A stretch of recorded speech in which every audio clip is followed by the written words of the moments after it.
Bonjour, nous sommes heureux d'être avec vous. Nous continuons notre série dans le sanctuaire. Nous nous sommes arrêtés sur les différentes parties. Et aujourd'hui, nous allons mettre le zoom sur les services que devaient accomplir les sacrificateurs ainsi que les Lévites. Avant de rentrer dans le vif du sujet, nous allons prendre la position pour la prière et demander vraiment à Dieu de nous conduire dans cette étude. Prions ensemble. Notre Seigneur, notre Dieu, nous voulons vraiment fléchir les genoux devant toi, reconnaissant que tu es le seul Dieu, le Dieu de l'univers. Nous voulons, à travers cette étude, comprendre ce que tu as voulu pour ton peuple, les services que tu as imposés aux sacrificateurs et aux Lévites d'accomplir et au moment fixé. Alors, s'il te plaît, instruis-nous, parle à nos cœurs, donne-nous une compréhension claire de ce que tu veux, afin que nous puissions être des enfants obéissants. Béni sois-tu, c'est au nom de Jésus que nous avons prié. Amen. Nous avons, dans nos précédentes études, vu les sacrificateurs ainsi que le souverain sacrificateur, sans oublier les Lévites. Et quand nous voyons le sanctuaire, nous comprenons tout de suite qu'il y avait des services indispensables et obligatoires. Et nous allons nous arrêter sur ces services que nous avons déjà vus dans le littéral, mais aujourd'hui nous allons regarder l'application que nous allons faire de ces services. Pour cela, il serait intéressant de regarder le littéral afin de pouvoir mieux faire l'application. Allons ensemble dans Exode chapitre 28. Qu'est-ce que Dieu a dit à Moïse? Fais approcher de toi Aaron, ton frère et ses fils, et prends-les parmi les enfants d'Israël pour les consacrer à mon service dans le sacerdoce. Aaron et ses fils, Aaron et les fils d'Aaron, à savoir Nadab, Abihu, Éléazar et Ithamar. Tu feras à Aaron ton frère des vêtements sacrés pour marquer sa dignité et pour lui servir de parure. Tu parleras à tous ceux qui sont habiles, à qui j'ai donné un esprit plein d'intelligence, et ils feront les vêtements d'Aaron afin qu'ils soient consacrés et qu'il exerce mon sacerdoce. Donc, dans l'étude précédente, si vous ne l'avez pas regardée, je vous invite à l'étudier. Nous avons vu la consécration des prêtres et également du souverain sacrificateur. Et Dieu va demander à Moïse de faire approcher la famille d'Aaron. Allons ensemble dans Nombre 28, il est dit au verset 1, « L'Éternel parla à Moïse et dit, « Donne cet ordre aux enfants d'Israël et dis-leur, vous aurez soin de me présenter au temps fixé. Donc mon offrande, l'aliment de mes sacrifices consumés par le feu, et qui me sont d'une agréable odeur. Tu leur diras, voici le sacrifice consumé par le feu que vous offrirez à l'Éternel. Chaque jour, 2 agneaux d'un an sans défaut, comme holocauste perpétuel. » Dans le texte que nous venons d'étudier, que nous venons de lire, nous avons vu qu'il y avait cette notion très importante du temps fixé. Les enfants d'Israël devaient se soumettre aux injonctions de Dieu et accepter, notamment les sacrificateurs, le souverain sacrificateur ainsi que les Lévites, d'accomplir les actions. Donc, il y avait un service qui était quotidien. Il y avait un service qui devait se faire que le sabbat. Il y avait le service du début de mois, ce qu'on appelle aussi les nouvelles lunes, et également les fêtes annuelles. Dans cette étude que nous allons regarder, nous allons déjà nous arrêter sur le service quotidien. Alors, nous regardons encore ce texte, Nombre 28, on l'a déjà vu précédemment. Au verset 3, allons directement au verset 3, il est dit, « Tu leur diras, voici le sacrifice consumé par le feu que vous offrirez à l'Éternel chaque jour. » Donc là, nous sommes dans le service quotidien. 2 agneaux d'un an sans défaut, comme holocauste perpétuel. Alors, ces 2 agneaux, on devait offrir un des agneaux le matin et l'autre agneau entre les 2 soirs. Verset 5. Et pour l'offrande, 1/10 d'épha de fleur de farine, pétri dans un quart de hin d'huile d'olive concassée. C'est l'holocauste perpétuel qui a été offert à la montagne de Sinaï. C'est un sacrifice consumé par le feu, d'une agréable odeur à l'Éternel. Donc cette étude, nous l'avons déjà vue dans le littéral avec les 4 temples. Mais nous revenons dedans pour voir, pour mieux comprendre, nous le savons déjà, qui est représenté par cet agneau du matin et du soir. Regardons déjà les vêtements. Il nous est dit, de même que dans le service typique, le grand prêtre se dépouillait de sa robe sacerdotale et officiait en robe de lin blanc, comme un simple prêtre, ainsi le Christ enleva ses ornements royaux et revêtu d'humanité offrit le sacrifice, jouant à la fois le rôle de prêtre et de victime. Or, de même que le grand prêtre, après avoir terminé son service dans le lieu très saint, sortait au devant de la congrégation en vêtements sacerdotaux, de même le Christ viendra une seconde fois, revêtu de vêtements d'une blancheur si éclatante qu'il n'ait pas de foulon sous la terre qui puisse blanchir ainsi. Il reviendra dans sa gloire et dans celle de son Père, et toutes les armées angéliques l'escorteront. Ici, nous mettons déjà l'accent sur le vêtement du souverain sacrificateur, et Christ qui remplit les 2 rôles. Il est le souverain sacrificateur, mais il est également l'agneau, victime expiatoire. Nous l'avons déjà vu, nous le posons à nouveau encore, que ce vêtement, c'était du lin, le fin lin, dit l'Écriture, c'est la justice des saints. Nous le savons dans Apocalypse 19, verset 8. C'est la justice du Christ, son propre caractère sans tache, qui est communiqué par la foi à tous ceux qui le reçoivent comme leur sauveur personnel. Le sacrificateur, pour accomplir cette action, il devait être habillé. Il devait être habillé en fin lin blanc. Et on voit que c'est la justice de Christ. C'est son caractère. C'est son caractère sans tache qui va donner du sens, qui va donner la vie à tout ce qui va se faire. Comme dans le service typique, le grand prêtre abandonnait ses robes pontificales, on l'a déjà dit, et officiait dans la robe de lin blanc. Robe qui était donnée pour chaque prêtre. Donc, il officiait dans la robe de lin blanc. Ainsi, le Christ a déposé ses robes royales et s'est revêtu d'humanité et a offert un sacrifice lui-même, le prêtre lui-même, la victime. Donc, il est le prêtre, il est la victime. Il est le grand prêtre, il est la victime, l'agneau donnant, qui devait être offert le matin et le soir. Votre Père céleste vous enlèvera les vêtements souillés par le péché. Nous aussi, nous sommes en quête d'avoir ce vêtement blanc. Il est dit que dans la belle prophétie parabolique de Zacharie, le grand prêtre Josué, debout, vêtu de vêtements sales, devant l'ange du Seigneur, représente le pécheur. Et la parole est prononcée par le Seigneur. Enlevez-lui les vêtements sales. Et il lui dit, voici, j'ai fait passer ton iniquité loin de toi, et je vais te vêtir de vêtements de rechange. Alors ils lui mirent une belle mitre sous la tête et le vêtirent de vêtements. De même, Dieu vous revêtira des vêtements du salut et vous couvrira de la robe de justice. Et cette robe de justice, c'est ce caractère, d'accord? On l'a déjà noté, on l'a déjà vu dans le sanctuaire, c'est le caractère de Christ et il nous propose ce caractère. Alors maintenant, le grand prêtre est habillé, je suis habillé, parce que on a déjà vu que le fin lin, ce sont les œuvres justes des saints, donc nous sommes en action, nous avons choisi de finir avec le péché, de laisser Christ habiter en nous, de vivre en nous.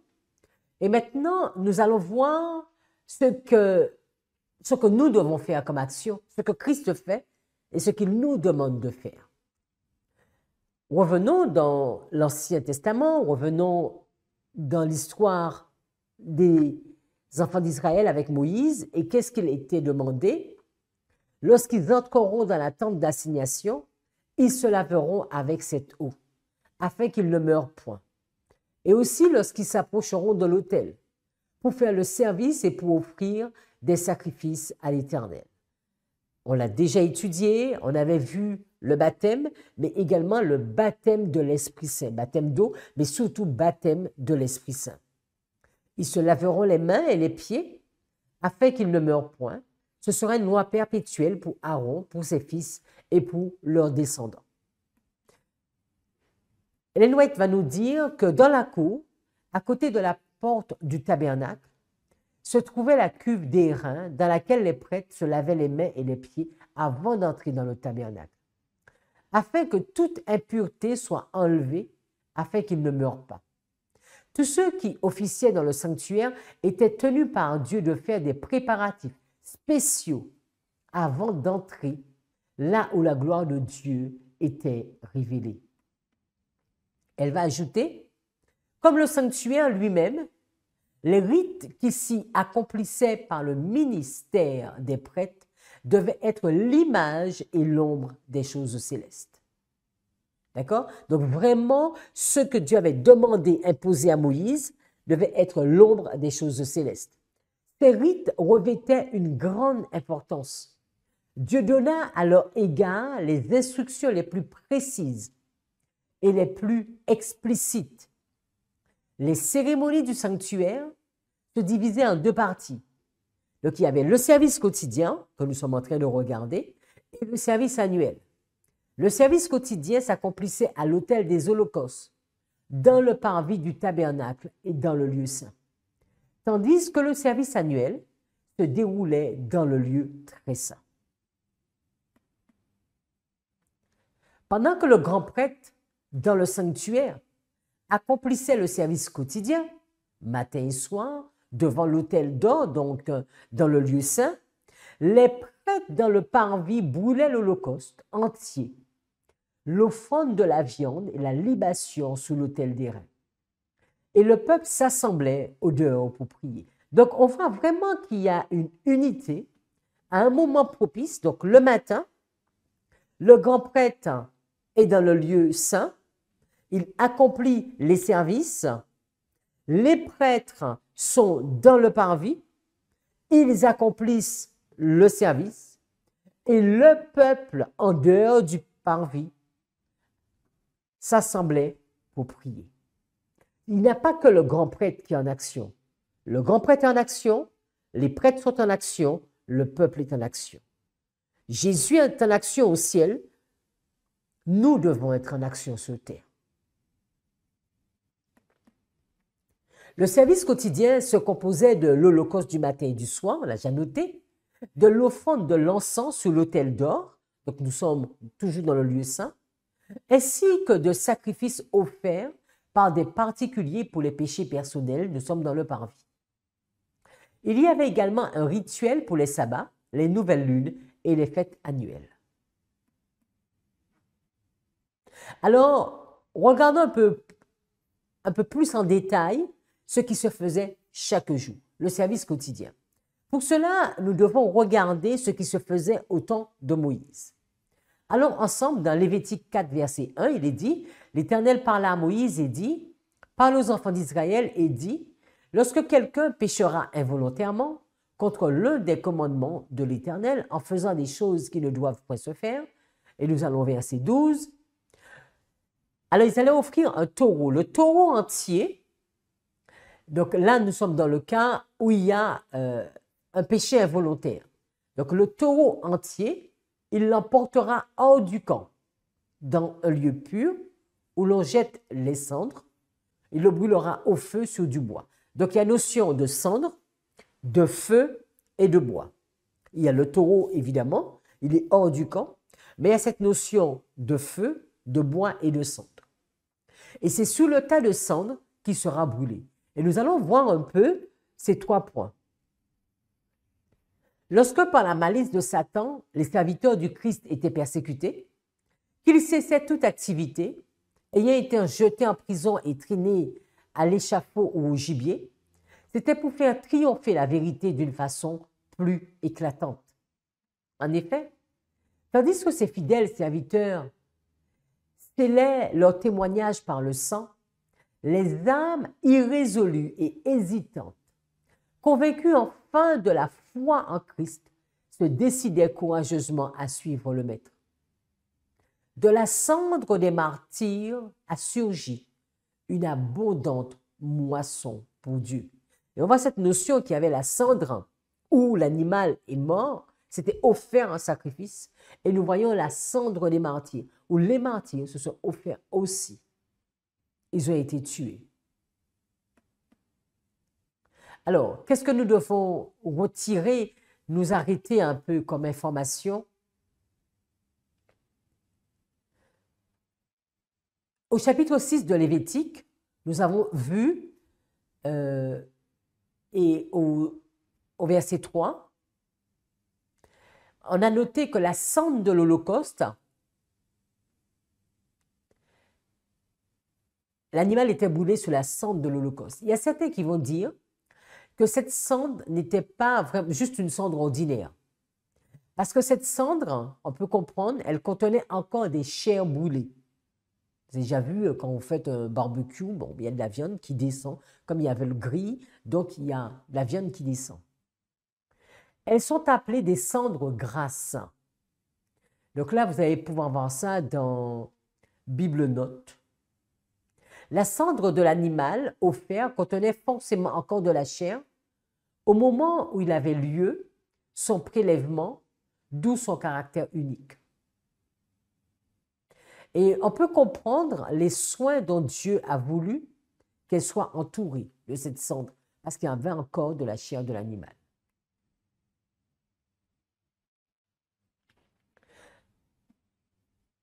Alors, si on regarde encore dans Lévitique 6, et on continue le texte, il est dit, « Et le Seigneur parla à Moïse et dit, commande à Aaron et à ses fils en disant, c'est ici la loi de l'offrande consumée. C'est l'offrande consumée parce qu'elle est consumée sur l'autel toute la nuit jusqu'au matin. » Donc, on l'a déjà vu dans le littéral, mais on le précise encore, que donc il y avait un sacrifice le matin, un sacrifice le soir, et celui du soir, mais ça continuait à brûler jusqu'au matin. Et le feu de l'autel, il sera tenu allumé. Verset 10. Et le prêtre revêtira son vêtement de lin et mettra ses caleçons de lin sur sa chair. Et il enlèvera les cendres de l'offrande consumée, que le feu aura consumé sur l'autel, et les mettra près de l'autel. Et il retirera ses vêtements et en revêtira d'autres, et transportera les cendres hors du camp dans un lieu net. Et le feu sur l'autel continuera de brûler. On ne le laissera pas s'éteindre. Donc, c'est un feu qui ne devait pas s'éteindre. Donc, l'Holocauste était brûlé en permanence, en permanence et en permanence.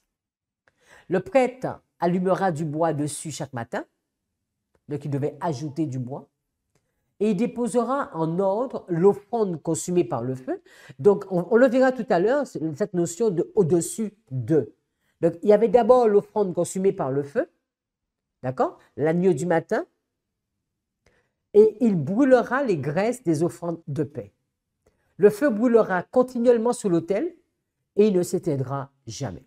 Et quand nous regardons cette notion de bois qui était ajouté, nous ne pouvons nous empêcher de penser à ce texte où Jésus va dire à ses disciples, « Filles de Jérusalem, ne pleurez pas sur moi, mais pleurez sur vous et sur vos enfants. » Verset 31, « Car si l'on fait ces choses au bois vert, qu'arriverait-il au bois sec? »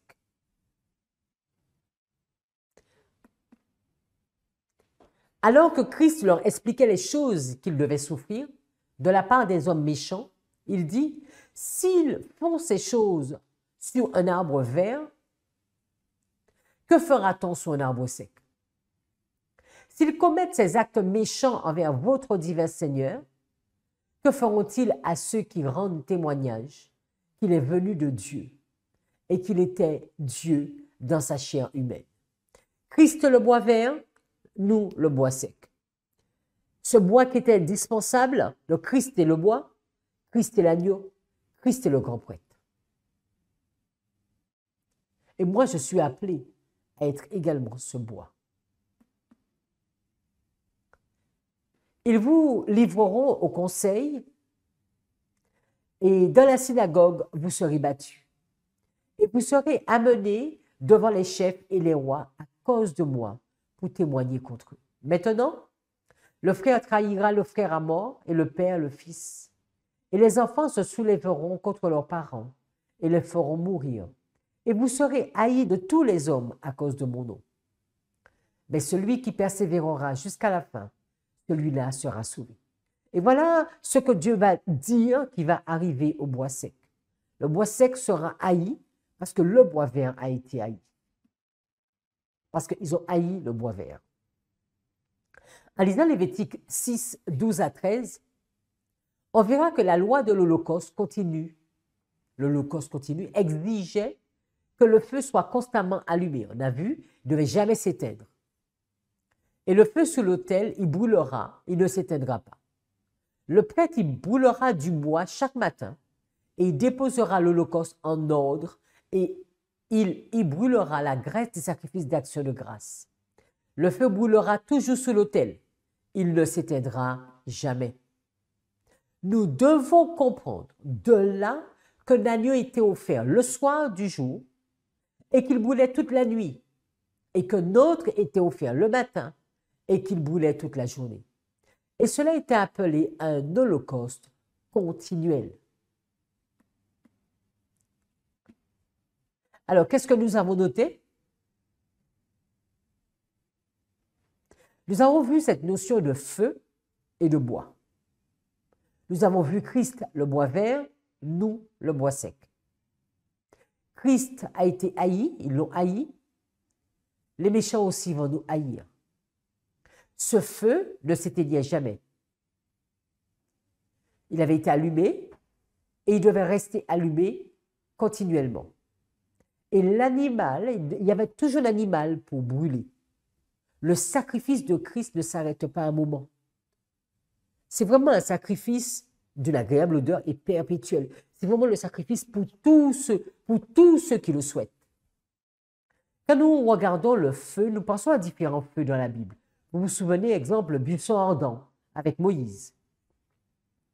Ou encore ce premier feu, le premier feu que Dieu va allumer lui-même. Nous pensons également à Élie, où il avait demandé à Dieu que ce feu descende et consume l'Holocauste afin qu'on puisse reconnaître la puissance de Dieu et reconnaître vraiment qu'il y avait une différence entre Élie et les prophètes de Baal. Il y a également ce feu étranger, donc notion de jugement, que Nadab et Abihu vont apporter dans le lieu saint. Nous avons parlé du feu du jugement. Regardons ensemble quelques textes. Dans Deutéronome 9, verset 3, qu'est-ce qu'il est dit? Sache aujourd'hui que l'Éternel, ton Dieu, marchera lui-même devant toi, comme un feu dévorant. C'est lui qui les détruira, qui les humiliera devant toi. Et tu les chasseras, tu les feras périr promptement, comme l'Éternel te l'a dit. Alors nous résumons, l'Éternel, Jésus, c'est le sacrificateur. Jésus, c'est le bois vert. Jésus, c'est l'agneau. Et nous savons, nous l'avons déjà vu dans le littéral et dans d'autres études, que c'est Jésus qui marchait directement avec eux. Et il est dit qu'il est un feu dévorant. Il est le bois, il est le feu. Il est l'agneau, il est le souverain sacrificateur. Dans Jérémie 5, verset 14, il est dit « C'est pourquoi ainsi parle l'Éternel, le Dieu des armées. Parce que vous avez dit cela, voici je veux que ma parole dans ta bouche soit du feu, et ce peuple du bois, et que ce feu les consume. » Et on comprend que la parole de Dieu, c'est du feu, et devient un jugement. La parole de Dieu, cela nous fait tout de suite penser à Jean 1er, verset 1. Au commencement était la parole était avec Dieu, et la parole était Dieu. Dans Jean 1, verset 14, qu'est-ce qu'il va nous dire? Et la parole a été faite chair, et elle a habité parmi nous. pleine de grâce et nous l'avons contemplé comme le Fils unique venu du Père. Cette parole qui est au commencement, quand Jésus va dire que la terre soit, et nous comprenons que c'est Jésus. Jésus, c'est la parole. Jésus, c'est le feu.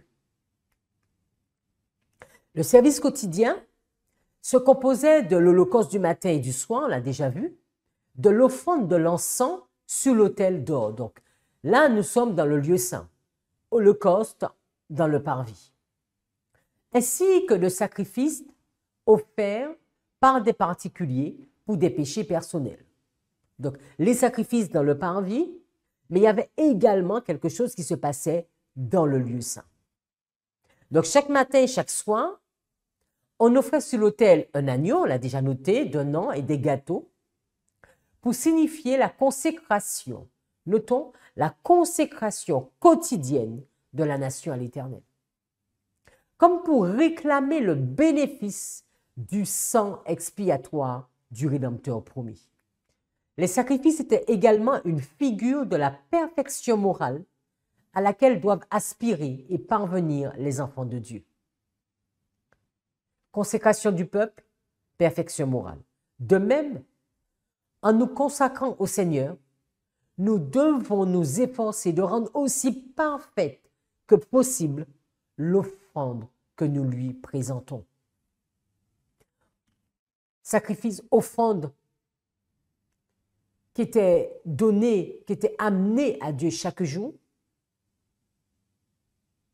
Sacrifice qui était une figure de la perfection morale à laquelle je dois aspirer et je dois parvenir. Donc ça veut dire que chaque matin, les amis, et chaque soir, je dois emmener cette offrande à l'Éternel, c'est cette perfection morale. Ce caractère que Dieu me demande, ce caractère que Dieu me demande, ce vêtement de fin. Ellen White va nous dire, en tout vrai disciple, cet amour comme un feu sacré brûle sur l'autel du cœur.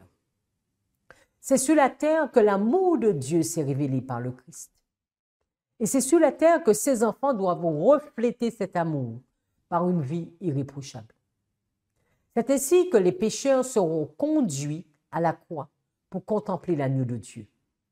Alors, est-ce que nous comprenons que chaque matin et chaque soir, quand je présente mon offrande à l'Éternel, mon culte journalier, je suis en train de présenter à Dieu tout l'amour que j'ai pour lui, mais que j'ai pour les autres aussi. Et c'est pour cela que cela prend du sens quand Dieu nous dit, mais si tu sais que tu as un problème avec quelqu'un, mais comment tu peux venir présenter l'offrande? Quel type d'offrande que tu présentes? Cette offrande-là n'a pas de sens. Parce que l'offrande que je dois présenter à Dieu matin et soir, c'est une perfection même de mon caractère. Donc, si je suis en difficulté pour pardonner à quelqu'un, quelle est la valeur de cette offrande que j'emmène? Du bois peut-être pourri, un animal avec beaucoup de défauts, un feu qui ne prend pas. Nous avons du mal à imaginer un tel sacrifice chez les enfants d'Israël. Alors, je vous ai dit qu'on allait regarder la notion de par-dessus l'Holocauste. Parce que la première des choses qui devait être posée, c'est l'offrande perpétuelle, c'est-à-dire ce sacrifice. L'offrande quotidienne qui devait se faire, donc le matin et le soir, on emmenait l'agneau, et c'est seulement après qu'on pouvait déposer autre chose. C'est ce qu'il est dit dans Exode 29, verset 25. Lisons ensemble. Tu les ôteras ensuite de leurs mains, et tu les brûleras sur l'autel par-dessus l'Holocauste. D'accord? L'Holocauste, c'est ce qui est présenté matin et soir. C'est un sacrifice consumé par le feu devant l'Éternel, d'une agréable odeur à l'Éternel. Donc, il pouvait y avoir un jour où il y avait seulement l'Holocauste. C'est-à-dire qu'il n'y avait pas de péché pour demander le pardon, et peut-être que les enfants d'Israël n'avaient pas emmené d'offrande, mais il y avait au moins l'Holocauste. S'il y avait un péché, quelqu'un a commis un péché, soit le grand prêtre que nous aurons l'occasion de voir, le grand prêtre ou encore un chef, ou encore le peuple en entier, ou encore une simple personne, mais l'offrande allait venir par-dessus l'Holocauste. Dans Jean 1, verset 29, qu'est-ce que nous lisons? Le lendemain, il vit Jésus venant à lui et dit, voici l'agneau de Dieu qui ôte le péché du monde. L'Holocauste par perfection. L'agneau de Dieu. C'est celui sur qui toute notre vie spirituelle va prendre du sens. Sans Jésus, ça n'a aucun sens. Il est l'agneau parfait. Dans Luc 23, 44, nous lisons, nous voulons nous arrêter cette notion de temps, parce qu'on a dit qu'il y avait un sacrifice qui était offert le matin et un sacrifice qui était offert le soir. Et nous avons dit que Jésus, il est le bois, c'est du bois vert. Il est le feu, nous l'avons montré. Nous avons dit que Jésus, c'est l'agneau. Jésus, c'est le grand prêtre. Mais est-ce que vraiment il remplit les conditions du sacrifice du matin et du sacrifice du soir? Parce qu'on pourrait se dire, mais il fallait deux sacrifices, un le matin et le soir. Alors regardons quelques textes et on va voir. Allons ensemble dans Luc 23, verset 44. Qu'est-ce qu'il est dit? Il était environ la 6e heure, donc on a mis midi. C'est-à-dire que pour nous, cela correspond à midi et pour eux, c'est la 6e heure. Il y eut des ténèbres sur toute la terre jusqu'à la 9e heure, c'est-à-dire 15 heures pour nous. Le soleil s'obscurcit et le voile du temple se déchira par le milieu. Jésus s'écria d'une voix forte, « Père, je remets mon esprit entre tes mains. » Et en disant ces paroles, il expira. Donc Jésus, il meurt à 15 heures. Il meurt à la 9e heure. Ellen White va nous dire, les prêtres et les dirigeants furent étonnés de constater que Christ était mort. La mort par la croix était un processus persistant. Il était difficile de déterminer quand la vie avait cessé. C'était une chose inouïe qu'une personne meure dans les 6 heures suivant sa crucifixion. Donc, si on dit 6 heures suivant sa crucifixion, c'est-à-dire que tout a joué entre la 3e heure et la 9e heure. Donc, on comprend qu'il était déjà sous la croix à la 3e heure et qu'il meurt à la 9e heure. La 3e heure, c'est 9 heures du matin et la 9e heure, c'est 15 heures. Ellen White va continuer en nous disant, lorsque le grand cri, tout est accompli, sortit des lèvres du Christ, les prêtres officiaient dans le temple. C'était l'heure du sacrifice du soir. Donc quand Jésus meurt à 15 heures, ou encore la 9e heure, mais c'était l'heure du sacrifice du soir. On a vu qu'il y avait le sacrifice du matin et le sacrifice du soir. Donc Jésus va expirer au moment du sacrifice du soir. L'agneau représentant le Christ avait été amené pour être immolé. Alors, résumons, regardons. On sait que la 3e heure, c'est 9 heures. C'est la crucifixion qui commence. Vous pouvez le regarder dans les écrits d'Ellen White ou encore dans la Bible. La 6e heure, midi, c'est l'obscurité qui commence. Je ne vous ai pas mis tous les textes. Vous pouvez regarder dans Luc, dans Jean. La 9e heure, 15 heures, c'est à ce moment-là que Jésus meurt. Donc là, c'est la fin de l'obscurité et il expire. Vous vous souvenez, dans Jean 19, il y a un soldat romain qui va se rassurer de sa mort. Et le corps de Jésus était descendu. Jésus était sous la croix depuis environ 9 heures du matin jusqu'à 3 heures de l'après-midi. Donc, il était, si on prend la façon de compter les Juifs, il était sous la croix depuis la 3e heure, 9 heures du matin, jusqu'à la 9e heure, 15 heures de l'après-midi, soit un total de 6 heures. L'agneau du matin et du soir était offert en holocauste pour toute la congrégation, montrant leur désir de se débarrasser du péché et de se consacrer au Seigneur, afin que leur prière puisse monter de l'autel vers l'encens parfumé. Mes amis, nous sommes dans une journée, et dans cette journée, dans chaque journée, il y avait un sacrifice qui était offert le matin et un sacrifice qui était offert le soir. Vous savez très bien que l'agneau, on ne mettait pas 5 heures à tuer l'agneau. L'agneau venait, on égorgeait l'agneau était offert. Offert le matin et offert le soir. Et Jésus, il va être sur la croix depuis la 3e heure jusqu'à la 9e heure. Il est l'agneau, le sacrifice de l'agneau du matin et le sacrifice de l'agneau du soir du même jour. Le sacrifice du matin et le sacrifice du soir. Et c'est pour cela qu'il n'est pas mort, il n'a pas expiré le lendemain, parce qu'il accomplissait pleinement ce service-là.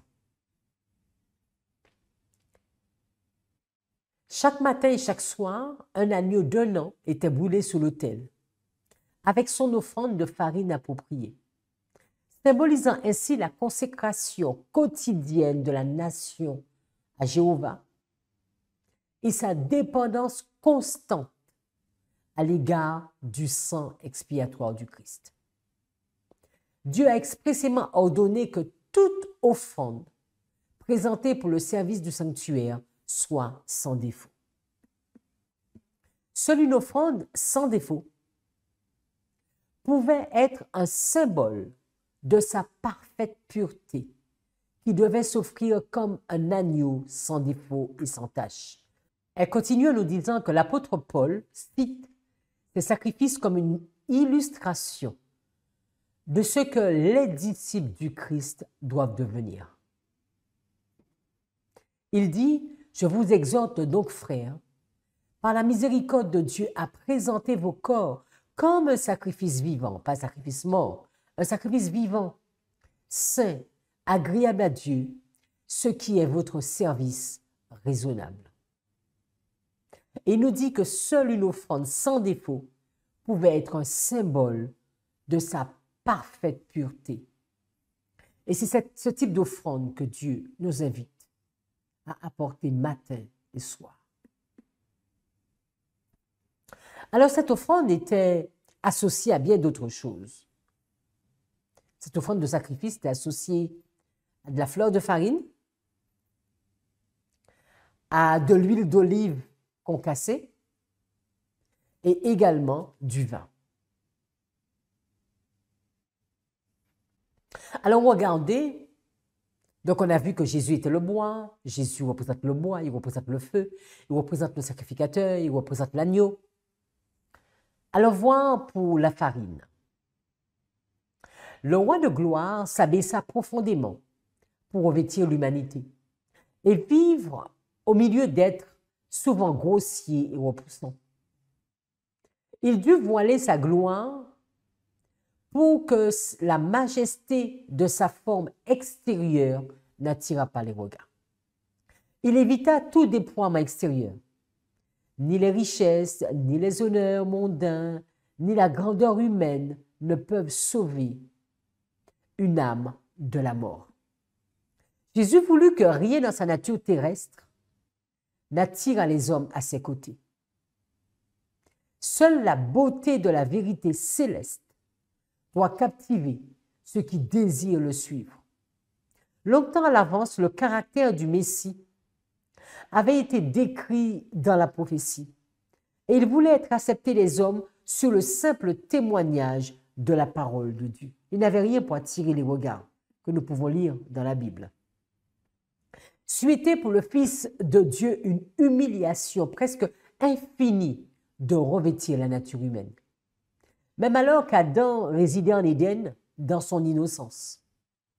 Jésus accepta l'humanité alors qu'elle était affaiblie par 4000 ans de péché. Comme tout enfant d'Adam, il a accepté les résultats de la grande loi de l'hérédité. Ces résultats, on peut les connaître en consultant l'histoire de ses ancêtres terrestres. C'est avec une telle hérédité qu'il vint partager nos douleurs et nos tentations. Il nous donna l'exemple d'une vie exempte de péché. Qu'est-ce que tous ces textes nous montrent? C'était de la fleur de farine.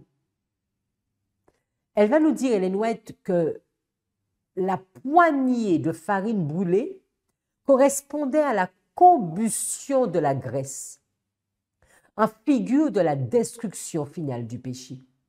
Le reste était mangé par le prêtre, en figure de la prise en charge des péchés par le Christ. Quand nous verrons, quand nous allons étudier plus en détail les sacrifices, nous allons le voir, parce que ce n'est pas toute la farine qui était posée. Il y avait une poignée de farine qui était boulée, qui correspondait à la combustion de la graisse et qui préfigurait la destruction finale du péché. Et il y a une partie qui était mangée en figure de la prise en charge des péchés par le Christ. Alors, on a vu que Christ s'est dépouillé complètement. C'est quoi la fleur de farine? La fleur de farine, c'est la partie la plus fine et la plus blanche de la farine. Donc, on voit vraiment cette notion où Christ s'est dépouillé complètement. Ce n'est pas de la farine complète. C'est vraiment la fine fleur de farine.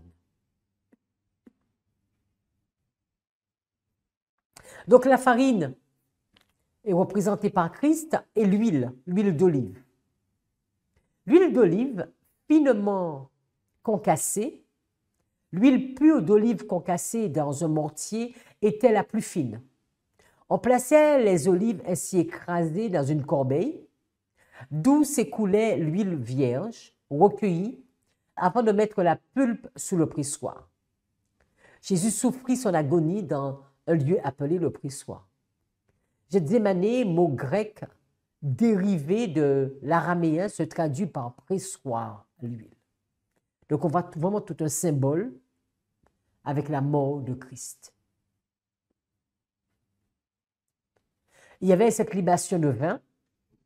Il prit ensuite une coupe et après avoir rendu grâce, il la leur donna et ils en burent tous. Et il leur dit, ceci est mon sang, le sang de l'alliance qui est répandu pour plusieurs.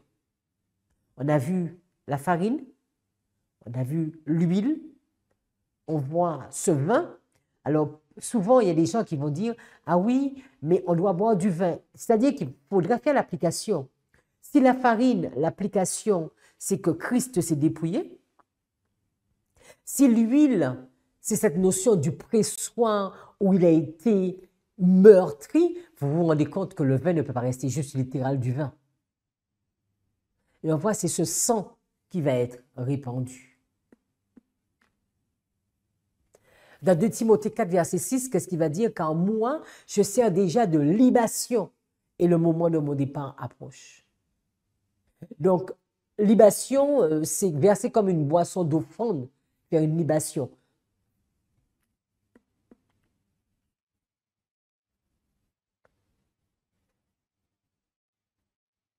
Il nous est dit, deuxième lettre de Paul à Timothée. Cette lettre a été écrite à Timothée, le premier évêque de l'église d'Éphèse, après que Paul eut été amené pour la deuxième fois devant Néron pour témoigner de sa vie en faveur de la foi qu'il professait.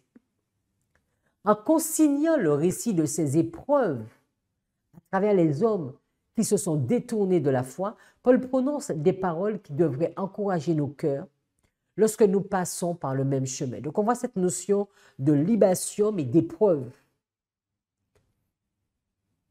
Christ a souffert beaucoup de difficultés, beaucoup d'épreuves pour nous.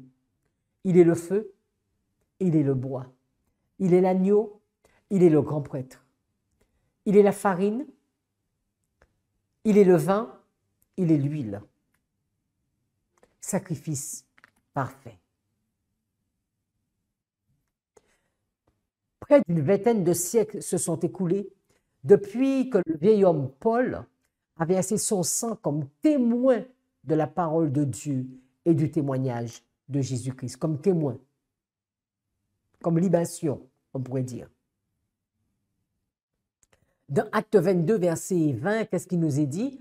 Lorsqu'on répandit le sang d'Étienne, ton témoin, j'étais moi-même présent, joignant mon approbation à celle des autres et gardant les vêtements de ceux qui le faisaient mourir. Tout sacrifice devait être salé. Il est dit, tu mettras du sel sur toutes tes offrandes. Tu ne laisseras point ton offrande manquer de sel.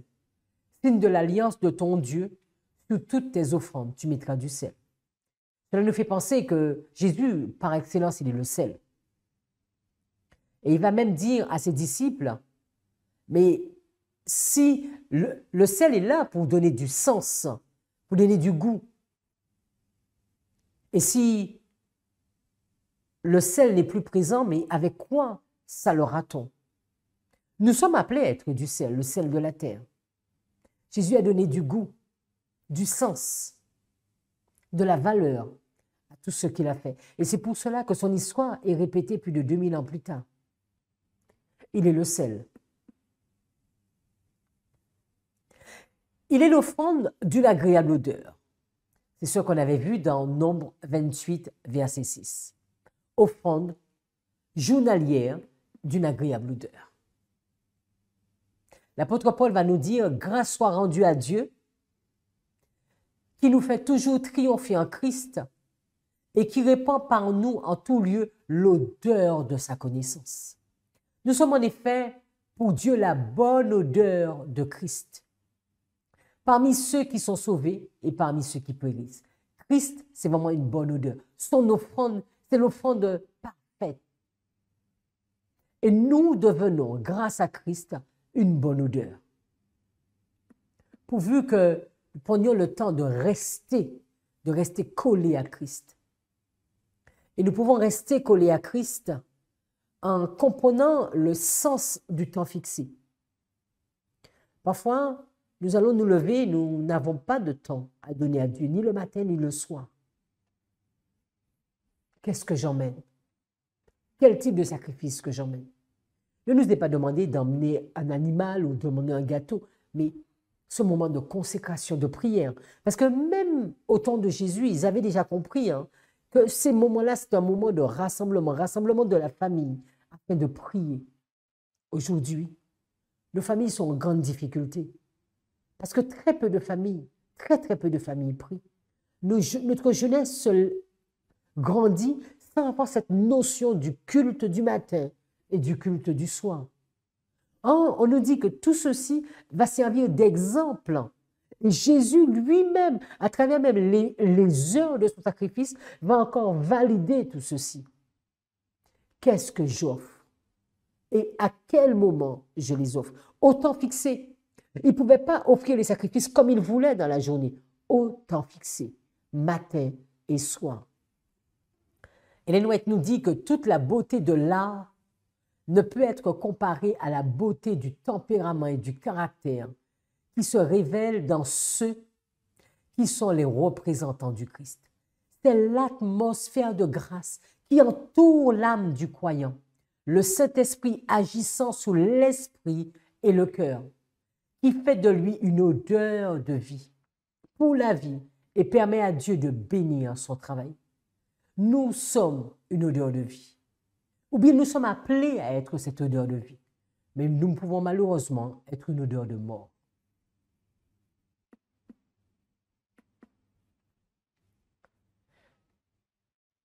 Dans toute cette étude, si nous devons résumer, nous avons vu qu'il y avait au temps fixé des sacrifices du matin, ou bien des sacrifices journaliers, des sacrifices le sabbat, des sacrifices à nouvelle lune. Et dans cette étude, nous nous sommes arrêtés sur les sacrifices journaliers. Dans les sacrifices journaliers, nous avons vu qu'il y avait l'holocauste d'agréable odeur, qui devait être présenté le matin et le soir. Il fallait mettre du feu, il fallait mettre du bois, emmener l'agneau. Les sacrificateurs devaient être revêtus d'une façon spéciale.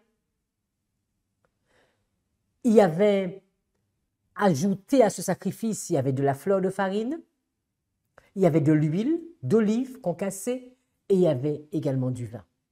Et à travers cette étude, nous nous sommes rendus compte que notre Seigneur Jésus-Christ a rempli toutes les conditions. Il était le sacrificateur, il est le sacrificateur, le souverain sacrificateur, l'agneau par excellence. Il est le feu, il est le bois, il est le vin, il est la farine, il est la libation. Il a offert un sacrifice parfait et il me demande de suivre ses traces afin d'offrir moi aussi à mon tour, matin et soir, notre caractère, notre offrande d'agréable odeur, notre amour pour lui et notre amour pour les autres. Qu'est-ce que j'offre? Quel type de sacrifice que j'offre chaque jour? À nous de répondre à cette question. Prions. Le toi, Seigneur, notre Dieu, nous voulons te remercier parce que dans cette étude, tu nous interpelles. Alors que Jésus, il est venu, qu'il a tout fait. Il a réalisé les sacrifices, le sacrifice du matin et du soir. Holocauste d'agréable odeur. Il nous a montré cet exemple. Et il nous demande d'offrir chaque jour, matin et soir, notre adoration, nos prières, que nous puissions nous présenter à lui. Seigneur, tu nous vois tels que nous sommes. Et tu vois vraiment dans quelle situation ton peuple se trouve. Nous courons à droite et à gauche, du matin au soir. Et parfois, nous n'avons même pas le temps. Nous n'avons pas le temps de nous présenter devant toi. Pardonne-nous, pardonne ton peuple. Et réveille notre conscience afin que nous puissions comprendre ce que tu attends de nous et comment faire une juste application de ce que tu veux pour nous aujourd'hui. Béni sois-tu et merci de nous visiter. C'est au nom de Jésus que nous avons prié. Amen.